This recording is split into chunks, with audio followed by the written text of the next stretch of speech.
Hello, everybody, and Happy New Year's. I want to welcome you to the Mastermind Your Parenting Journey. This is going to be one of the summit that might change your parenting life forever. And my name is Hang. I'm a founder of Connectoyou. And today with me from America is Dr. and author Lisa. Hi, Lisa. Thank you so much for having the time with me today. Thank you so much, Hang. Wonderful to connect with you. Yeah. Would you like to introduce a little bit about yourself to our audience? Sure, absolutely. My name is Lisa McGregor. I'm the founder and creator of A New Alphabet for Humanity, which is a best-selling children's book. It's all about raising kind, confident, and caring kids. Really, my mission and vision is to inspire positive change and really empower the next generation to be compassionate, kind, and loving to people and the planet. So very excited to connect with you and your community, Hang, and share a little more about what we're doing and whatever advice you would like to hear from me as a mom and an entrepreneur and author. Yeah, I mean, it sounds so lovely. And yes, you just mentioned about the best-selling book, like A New Alphabet for Humanity. Like, I'm wondering, like, how could you come up with the idea for that book? Well, the honest truth is it was really divine inspiration. I was with my son when he was 3, and I've always been the type of person that's I've always kept a journal, and I've always asked questions in my journal because many years ago I learned from different people like Tony Robbins and other personal growth experts. They say, the quality of your life is actually determined by the quality of the questions that you ask. And so when my son was really young, even before before he was 3, so like when he was a baby, I started to write in my journal, how can I make a meaningful difference? How can I do work that really positively impacts the world? And then I got the idea, how can I make a difference in education, and how can I positively impact my son's generation and future generations? So those were sort of questions that I started to live in. And I really my heart was just desiring to do something that would really help the world. And, as an entrepreneur, I've done many things in my life. I've been an educator. I've done all kinds of different entrepreneurial ventures. And, for me, being in business, I see business as a vehicle for change. And I've always been very passionate about businesses that really want to make a difference in the world, creating social and environmental change. And so for me, business is not about making money. It's really about making a difference. And so it was really a divine opportunity. My son and I were at the beach one day, and he was looking at me. There was this one moment where he was looking at me, and it was like his soul was speaking to me. And he was saying, "Mom, what else have you got for me?" And I realized that as a really ambitious mom, I had taught him all the things I thought I was supposed to teach him at that point, like alphabet, colors, numbers.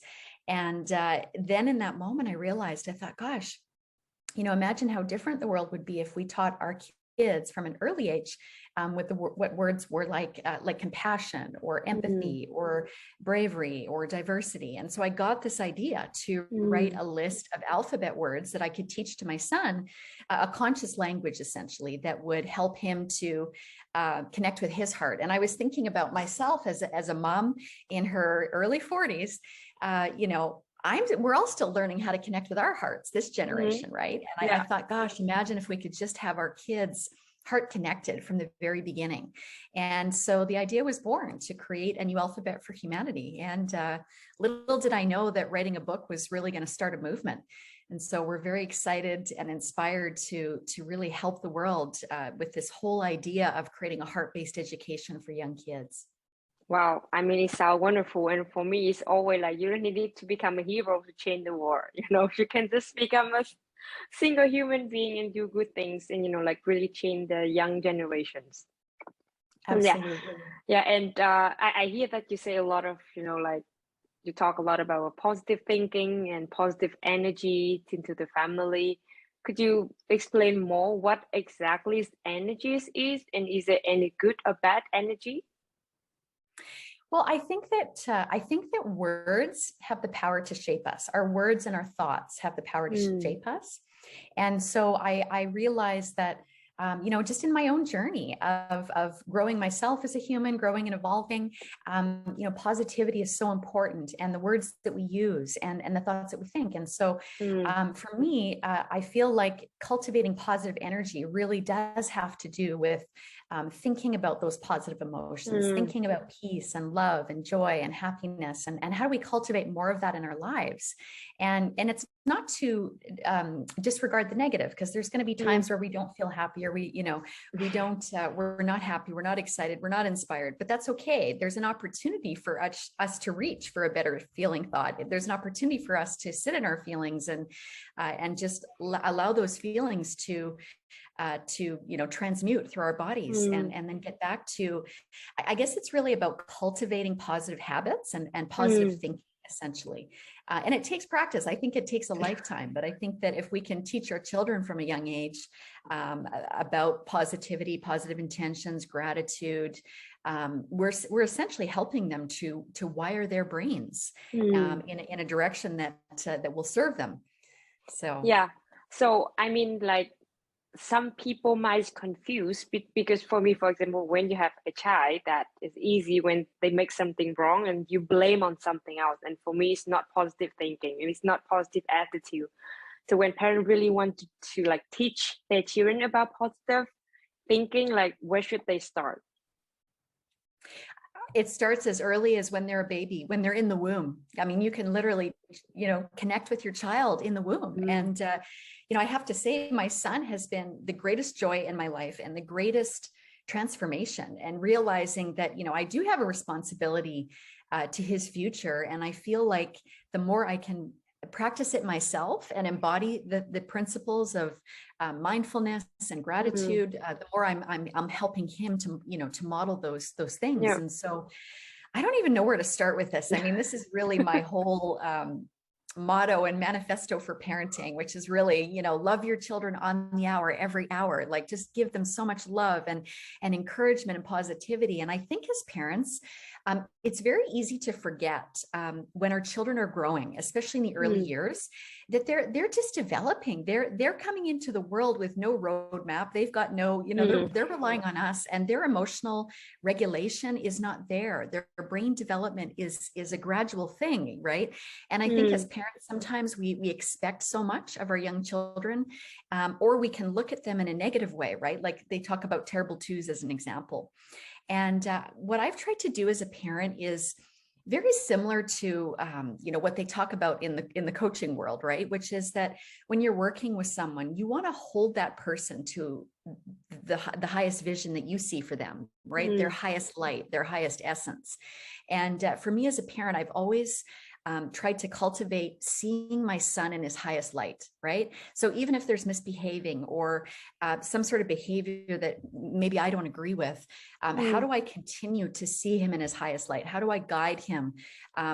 Those times, it's not always easy. I'm the first to admit it's not an easy task, and I don't profess to be a parenting expert, but I feel like the more we see the positive in our children, the more we can cultivate that. Like, I talk a lot about commenting on their character, so I will always say to my son, thank you, Max, you're just such a wonderful little boy. Or if I'm talking to someone that's in the presence of my son, I'll say, Max, he's just such a wonderful little boy. I'm just so lucky to have him as my son. He's just such a sweetheart. He's so thoughtful. He's so caring.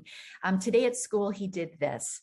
And so I try to bring up examples of where he's showing these incredible positive characteristics. And that's sort of reinforcing his own character, his own self-concept. I could probably talk about that for an hour, but that's certainly my personal way of infusing that positivity, that positive character building. I find, it's just not really in my nature to say, oh, you're being bad, or, like, I just, for some reason, my intuition just stops me in that moment. It's like, I can't even bring myself to label him in a negative sense, if that makes sense. So, and again, I don't profess to have all the answers. I have read a lot of positive parenting and psychology books, but I do feel that the more we can really cultivate that character and see our child in that light, that to me it really speaks volumes for their development. Yeah, so I mean, for me, it's also like important that when you give kind of a compliment on a child, it's better to bring up like the real example, like to, Exactly. yeah, Yes. to let them understand why do they get the compliment and what the reason, like they are really be heard or be seen by the parents. Because that, I think there's the big difference between the American culture and Asian culture in general, because where I was born and raised, I see that, like our parent generation, they never give compliment because they're afraid that their children might be overconfident by what they told. Oh, interesting. Yeah, so it's always like, no, you never try good enough. Like you have to try more, like other people maybe do it good better. So you always have to be like, of course we want our child to be humble. It's just always my friend talk about it. Yeah, I mean like, yeah, it is humble, but when you don't give compliment to your child, they don't know if what they did is good or not. That's a really good point, Hang. And I guess I should make a distinction here as well when I talk about like speaking about their Mm, character versus speaking about what they do. So there's mm, definitely a distinction there.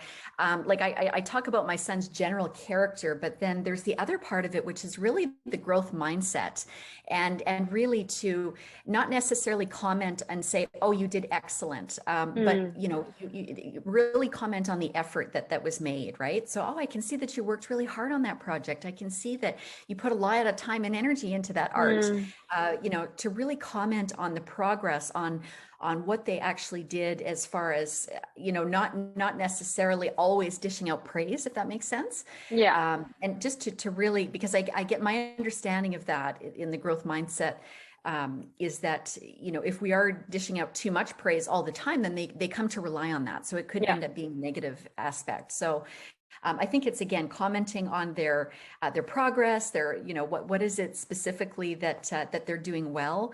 I mean, there's just so many aspects, but I think the overarching theme with our children is to really just be that person who, like you said, facilitates that connection, so they feel mm, seen and they feel heard and they feel understood and they feel encouraged and supported. mm. And I think those are the most important aspects. Yeah, I mean, I completely agree with what you said about like comment on the process, because like the progress sometimes is more important than how it's ended, because there's many different things could influence on the result at the end, but we put our effort on that. So I think Yes. it's also like very important for the child to get the compliment or the praise from the parents. Absolutely. And Yeah. I mean, there's just we're so lucky because we're living in an age where there's so Mm, much incredible information about positive parenting. And I mean, I'm just overjoyed. I look at parenting as such a beautiful and exquisite journey. And mm, I will not say that it's easy. It's a very challenging journey, especially, for myself. Growing a business and raising a young child has been the ultimate challenge. But it's also been so incredibly rewarding. And I just feel so passionate about helping this generation to really recognize their greatness, recognize their own gifts, their own talents, and all the things they're going to do to make the world a better place. It's very exciting. yeah, definitely. And yeah, as you already mentioned, is that big journeys might not simple as you said, but so sometimes you might have some negative thinking, like negative or like worry, anxiety, and how do you face those thinking? You know what's interesting? I know for myself, I haven't. Whenever I feel anxiety or just like fear or stress, what I notice is I'm just overextended, and I think, unfortunately, we live in a time where things have Mm, sped up so much, and parents generally feel overstretched. We feel like we have so much going on. We're so busy, and I sort of, for me, I feel like it's kind of a warning sign. It's kind of like a mm, red light goes on, like ding, ding, ding. Okay, it's time to slow down. It's time to reconnect with yourself first, right? I always say, as a parent, it's so important to fill your own cup. And I know I can see it so mm, directly now. If I'm feeling like worn out or depleted in any way, if I've overextended myself, mm, that automatically will translate into how I show up as a parent. You know, because I notice that I'm not as positive. I'm not as, you know, like just not there, not present. And so for me, I guess like my best advice for parents is how can you continue to cultivate space in your life and slowing down and not over scheduling as well. I think as a parent, we get so wrapped up in this idea we've got to have our kids in all these activities. But the reality is we want them to have space to be who they are, to be themselves, to have downtime, to really get to know themselves. You know, even in, you know, I always laugh and say, you know, when my son says, I'm really bored, Mom, I said, that's fantastic. That's wonderful, because that's an opportunity for you to get really creative, you know? So I'm always challenging the status quo in the sense of, you know, I think we need to come back to simplicity as much as we can in our families, you know, and it's not easy for working parents. I definitely know that. I will say though, that the more we can just try and cultivate more space, we feel better. We feel less anxious. And not to worry so much. You know, our children have their own internal guidance. They have their own divine unfolding, right? We're here to sort of witness that and help guide that. But ultimately, we can't be like 1,000% responsible for absolutely everything taking place, right? So, I mean, that's again another conversation. That's been my experience. Is really just slow down in the times where you're feeling too much, if you can. Yeah, I think definitely, and I mean, like, even though in coaching that we believe in our inner voice, so you know we have to have that faith in our little baby. Like, okay, they know what to do at some point. Yeah, I've really been tuning in a lot to different school communities. You know, everything from homeschooling to unschooling, and it's really profound. I mean, just if we just think about just an individual's capacity, and just there's so much there. There's so much wisdom in our children. I feel like this generation that's come to the earth at this time, they're so incredible, and they're requiring more. They want to feel connected. They want to feel heart connected. They're asking more of us as parents than just this idea of, you know, getting good grades in school and like this whole pursuit of academic achievement. And there's just so much more. To me, it feels like they're just so dynamic, right? We really need to focus on the whole human, the mind, the body, the spirit, the emotion, you know, and I talk a lot about that with my son. I say, what are we doing to nurture our mind today? What are we doing to nurture our body today? What are we doing to nurture our spirit today? And we talk so much about that, and about emotions, of course, which is really the body of all my work is social and emotional learning. I just feel like these are the essential items. And of course, you know, academics and intellect and knowledge and all of that is important, but these are really this is the foundation. Yeah, so I mean, like, I'm gonna learn the idea from you when you know talk about what we are doing for our mind today, what are we doing for our body, and you know even the emotions as well, because we need the three of that. And yeah, I mean, like, sometimes I feel a little bit like overdone of from like Asian parents, for example, that they kind of ask the child to study too much, you know, like only for the brain. They have regular class, they even have extra class in the weekend in primary school. So for me, like, is a lot there, and they are kind of lacking of the need for emotions expression. You know, that was one of my biggest awakenings as a parent. I'll share my personal experience. Yeah. When my son was really young, when he was a baby, I noticed that he was always very, like, he felt, it was like he was very ahead of things. Like, I would look at the milestones, you know, the typical milestone development, and I would see, wait a minute, like, he's just really just this learning, growing little, it was incredible to me. And so I got on this track of, okay, well, I've got to teach him this now. And, you know, like, I got into the academic aspect where I was thinking, okay, now I've got to teach him math, and I've got to do this. And it was sort of like getting into that achievement mode. And I think that's kind of how we're programmed as parents, you know, because a lot of the education system is about that, right? It's about grading. And so I found myself going, wow, well, what if my son is gifted? Maybe I should be putting him through a fast track program and all this stuff. And I'm telling you, I had the biggest awakening. I ended up enrolling my son in a nature school when he was young, and it was a Montessori program. And he had so much fun. He was outside all day long, and they were learning all about nature. And so they had so many different activities. And I started to use these workbooks at home, right? So I got the workbooks and I thought, okay, I'll teach him some concepts from the workbooks. And I found that he was always sort of in resistance. And Mm. it was like interesting because he really likes learning and was very bright, but I could see that he was so lit up by being outside and playing and having fun. And I would say, well, what do you want to do, Max? He goes, I just want to play. I just want to play.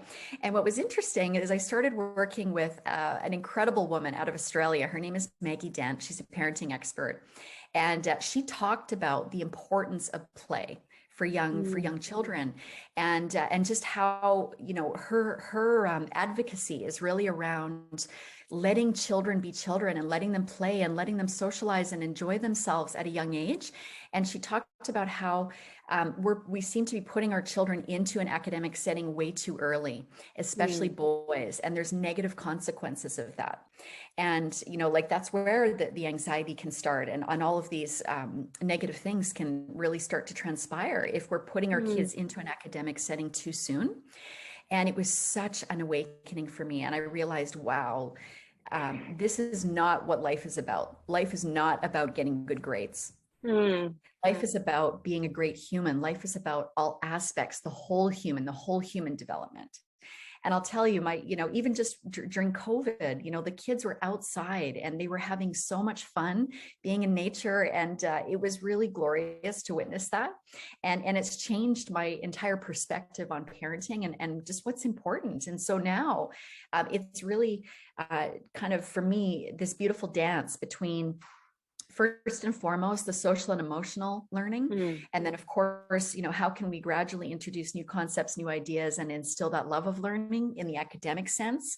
But again, most important, how do we start with that the whole human approach, and really focus on play as one of the essential items for young children? Yeah, I mean, like, wow. I think it's also kind of a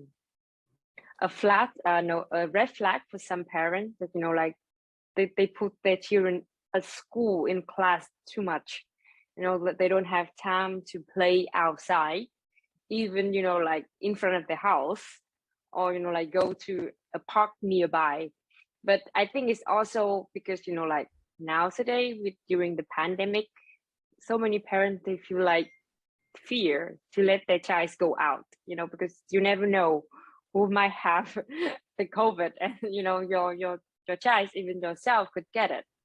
And a lot of, for me, it's a lot of negative energy, a lot of anxiety and worry going around every single house and everywhere now. And from your experience, how do you deal with that? And what is your advice for parents to really reduce their stress a little bit?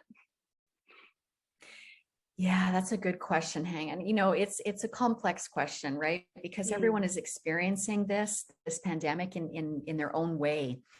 I know for myself as a family, when things started to happen, I guess, I kind of I have a natural health background. My mother has run a health business for many years. And so I do really try to focus on immunity in our family and really boosting immunity, lots of vitamins, lots of different things that we can take to really keep our immune systems high. But one of the things my husband we both made a decision at the very beginning of COVID that we were not going to live in fear about it.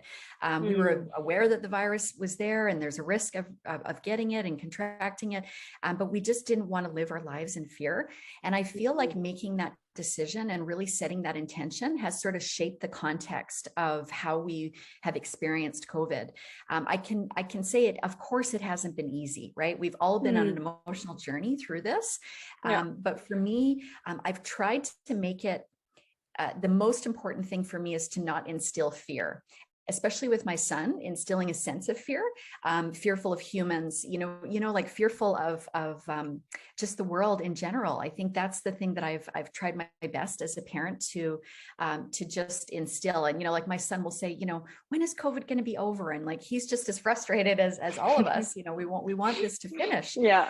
And I say, sweetie, we just have to take really good care of ourselves and stay positive, stay happy. And really, like we've turned inward. I think that's the beautiful thing that's happened in our family with COVID, is instead of focusing outward, outward activities, traveling, doing all these things, now we focus inward. So now we're doing so much more at home, more cooking or whatever it is, crafts, lots more reading, a lot more reading, like just more insular, we're cultivating more in the house than we would have before, right? And I think a lot of families are recognizing that. And I feel that's an opportunity. I think at the beginning, we were all feeling very constricted. But for us, what I found has happened is that we've adapted to this new way of just being at home and finding creative ways to enjoy our beautiful home environment, and just, like I said, read more books and just try to have that inward focus, right? And for me, I'm very lucky because we live right by the ocean, so we try, we go outside every day, rain or shine. We do spend a lot of time walking outside, and we do spend time in the forests and things, and so that's been amazing. But I think the most important thing has been to cultivate that sense of, what, this is okay. It's going to be over eventually. What can we do in the meantime, right? It's kind of like the old metaphor, take lemons and make lemonade, right? So that's really been our strategy, how we've managed through this. I mean, for myself, as a writer, I'm just so excited right now because I'm just actually about to launch my next book. I have 2 other books we're about to publish. So for me, it's actually been wonderful because I've been able to kind of zone in on my work, and that's very, very exciting to me. So that's the other thing I encourage parents to do is really think about, like, what are some creative projects that you can get involved in that you may never have had time to do before this, right? I think that's an important one. And also the other thing I really wanted to mention, Hang, this was a big epiphany for both my husband and I as well. We read an article and it was talking about how during these times of COVID, we're all trying to make sense of the world. And so what happened was, we were spending so much time outside, traveling, doing different things. Now we spend all this time inside on our devices. And we're reading news, we're reading information, we're spending time on social media. The problem with that is that our brain is used to a healthy level of dopamine and oscillation of like happiness, where we would go to a restaurant and enjoy ourselves, or we go traveling and enjoy ourselves. What's happened is we've replaced that need for that sort of dopamine hit by spending all this time online. And the problem is we've traded enjoyment and pleasure for anxiety. And so that's something also to keep in mind. If we spend a lot of time listening to the news, if we're consuming a lot of information about COVID, naturally that input is going to have an effect on how we feel. And so I know for myself now, we're very aware of COVID and, where things are and, where we sort of sit with the pandemic, but also not to be overly consuming information about it, because that does impact your well-being. And so for us, we've just made a decision to limit that and to say, okay, what do we have control over right now? We have control over what we can do in our home environment. And like I said, creative projects and things that we never gave ourselves permission to do because we were too busy before. So I think it's what you share is also, like important, because that during this pandemic, basically like people only on the news only talk about how many people get COVID today, how many people die in this city, how many people get vaccine from that country. So like I really feel like, like the anxiety level is increased crazy. Like I myself got COVID like 3 months ago. I mean, like I decided to react in like very positive way, because I mean, like, okay, I'm young and I get over it and there's nothing to worry about. But my mom in Vietnam, like she went crazy with like all the news and oh my God, you have to do this, you have to do that. And I say, okay, you have to calm down. I got it, not you. So you have to calm down and everything will be okay. And I guess that the message is very important, like what you share. Like we cannot change the situations, but we can change how we react and how we behave with that situations. Yes, yeah, absolutely, absolutely. And it sounds like you went through the experience of having COVID with Yeah. grace, and you're on the other side now, and that's a great thing. But I agree. I think it's really about how we choose to still have our lived experience day to day. Yeah, definitely. And it's also, I think, is that during the COVID times, many parents feel like they are struggle to connect with their children on the daily basis because normally they have school, they have teacher friends, but now they stay at home all the time. And what do we do? How can we talk Yes. to that child? How can we talk to the teenagers who always in the room, like put the headphone on and never communicate? And how can we break the ice and connect with our children again? Yeah, I think it's a wonderful opportunity. And I think as parents, we've all witnessed that, that there is that opportunity for more connection with our kids in this time. And, I think that's something that's probably the most important aspect of parenting that I have learned, which is really cultivating that presence with our children. Mm, And it's surprising with the amount of responsibility we have in our households, and work, we can get to the end of the day and we haven't connected with our kids. And so that's a practice, cultivating that presence and just being mm, with them every day. I know for myself, that's been part of the journey. It's like, how do I make sure that every day my son and I have time for heart connection, for me really connecting and tuning into his world, and mm. learning more about what he wants and what he's excited about. And it's a practice. Yeah, so you make sure to have the time with your son and like what needs to be done before you have that quality time. Yes. Yeah. I mean, that's and it's all priorities as well. Mm, I've been very lucky because I do have a lot of support. And I do encourage parents to get as much support as you can. Even the simplest thing, like getting someone to help you with your laundry every week, right? yeah. So I'm very lucky. I have a wonderful nanny that comes in, just part-time, but she'll help me with cooking some meals. She helps me with laundry. She spends time with my son, just on a part-time basis, but it's been a tremendous help. And I just, sometimes that's not always possible with parents, but there's just you just want to look for creative ways that you can find, more support in your daily activities. Because I noticed that the things that aren't as important to me, right? Mm, Like my household chores are the least, they're very important because I like having a clean house, but they're not important for me to do because I would rather be writing books or spending time with my son, running my business. yeah. So the more I can find ways to get support for those things, so that I can do the things I really love doing as a parent, Yeah, yeah. better off So I I am. think yeah, it's very, very important that like you have to set priority on what you value more than the other one. Because I mean, Yes. for me, after 1 year, your career might not change a lot, but after 1 year, your child might not disconnect with you forever. So yeah, Yes. definitely like we have to start from today. And it's like also I think it's that teaching a child about positive energy or positive thinking from a very young age. Do you think it will impact how they think in the adulthood and how it can like really influence their life later on?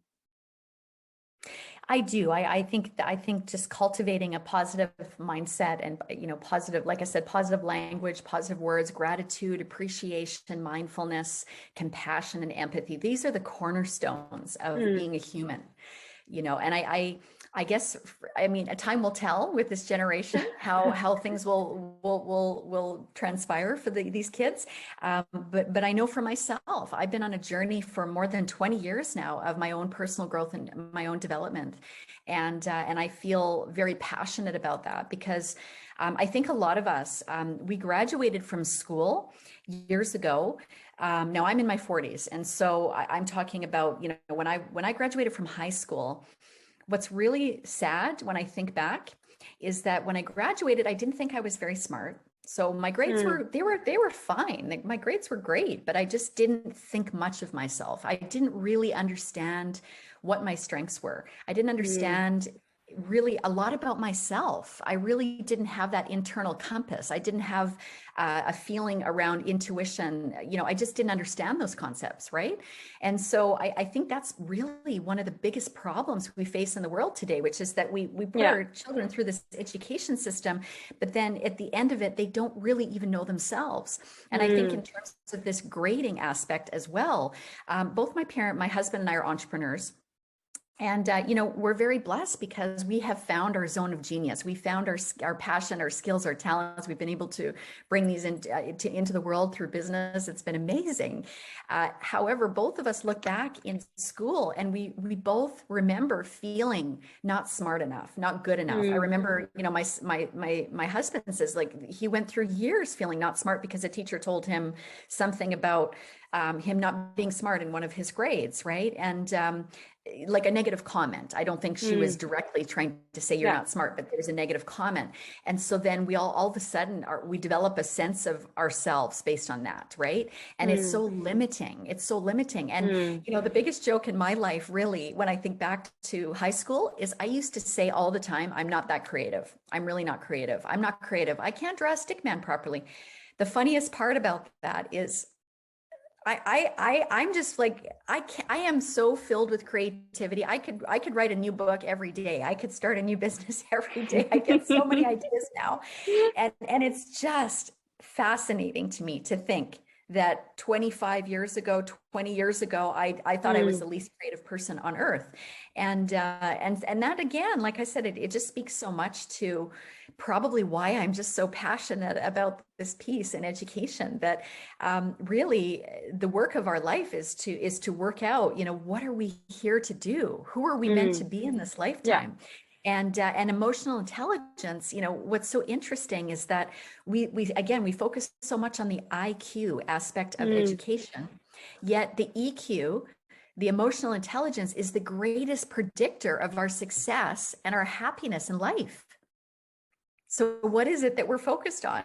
So, you know, again, that's just speaks for why I'm so passionate. So in answer to your question, I believe that all of these things are really essential. It's essential learning.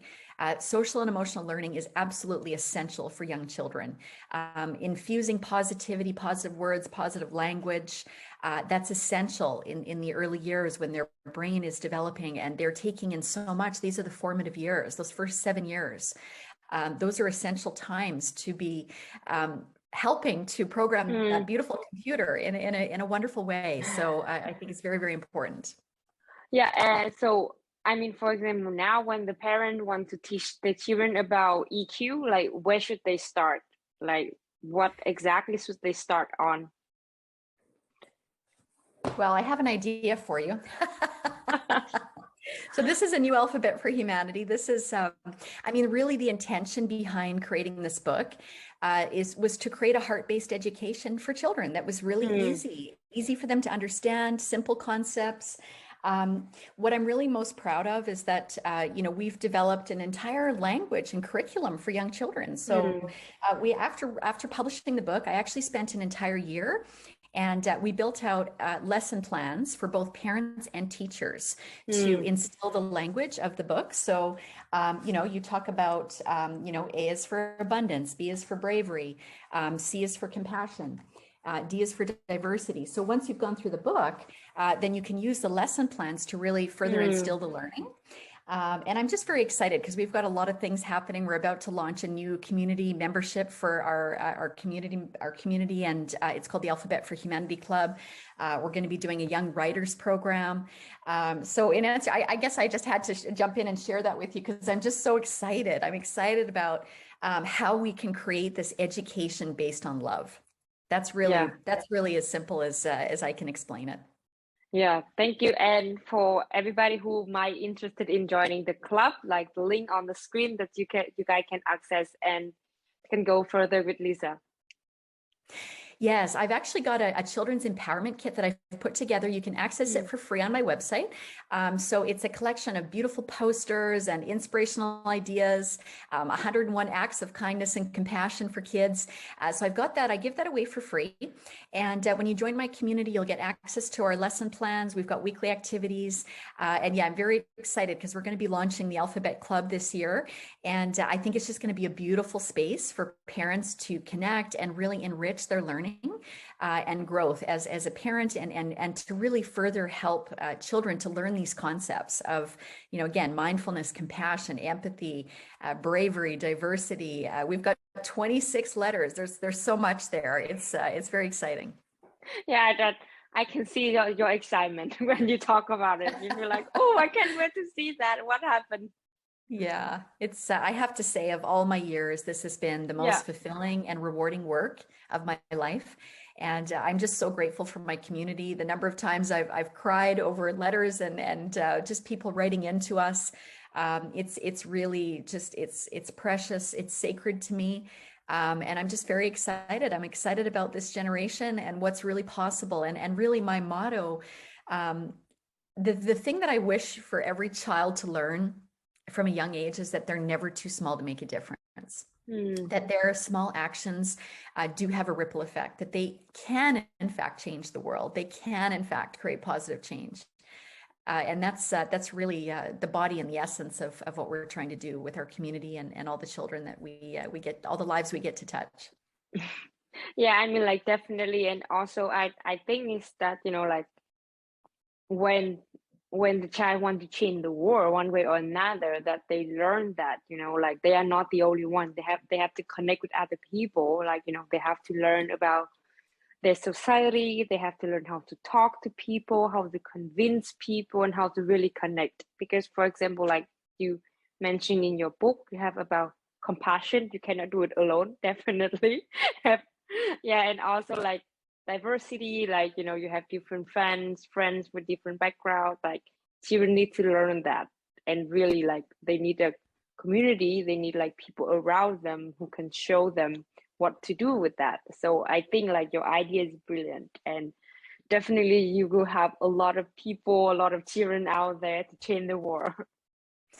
Thank you. Yes. And, I will just share a small point on that as well. Yeah. Both my husband and I met in a time where we were both seeking, we were soul searching. We were really seeking, what is our life about? We both had been very high achievers. We'd had a lot of success in business and our careers, but we both had this feeling inside, that we weren't fulfilled. And we wanted to feel fulfilled. We wanted to feel like our work was meaningful. It was making a difference in the world. And it's so interesting. Fast forward all these years, having been in the personal development and personal growth and taking different courses and workshops and things over the years, we always laugh and say, we should just, we have a PhD in life purpose now. And what we both realized is that, I believe that our purpose is really about, of course, being who we are. But I think our greatest source of fulfillment and happiness comes from making a contribution to each other, to your fellow human, to humanity. And I think, for myself and my husband, that's been the greatest turning point for us, because I think, again, there's so much societal programming around your own individual achievement. And, it's like, go to school and get the best grades and then get the best job and make the most money and buy the biggest house. And that's just, we're all questioning that now. That does not lead to fulfillment and happiness. The connection we have with ourselves, with each other, with our community, with the environment, with loving nature, connecting with nature. Those are the things that bring happiness and fulfillment and joy. And so really, that's a big part of my mission, is really to help parents to understand that, and also for young children to understand, the greatest thing we can do to be wonderful humans is to think about others. How can we be of service to other people? How can we make kindness a habit? There's just so much to that. But yeah, as I said, anytime we're really questioning, what is our purpose? I really feel that just tuning into the question, how can I help others? And how can you create a body of work or a service or something that can really help others? And that's really where your source of joy and fulfillment comes from. Yeah, and I think it's very important. It's now like a very famous one from Chimambi. They have Friday for Future, and I think they should have every day for future. Yes. I mean, it's definitely very important. And I think from what you that share, and that's when you have happy parents, you will have happy children. Basically, that we also have to be happy and have time for ourselves first. And then after that, we can take care of our child better. Because I think there is many parents, they think that, they have to sacrifice their time, they have to sacrifice everything for the child. But some moment, at the end of the day, they feel exhausted and they cannot even take care of themselves anymore. And Yes. for example, like, I think every single child, they can feel it, but they don't have the words to express their feeling, but they really feel it. And if you don't feel that your life is very boring or like your life is nothing good, so they can really feel it. And then I think it's not a very good energy in the house. Yes, absolutely. I think it's very important as parents to fill our own cup. That's my motto in my house for sure.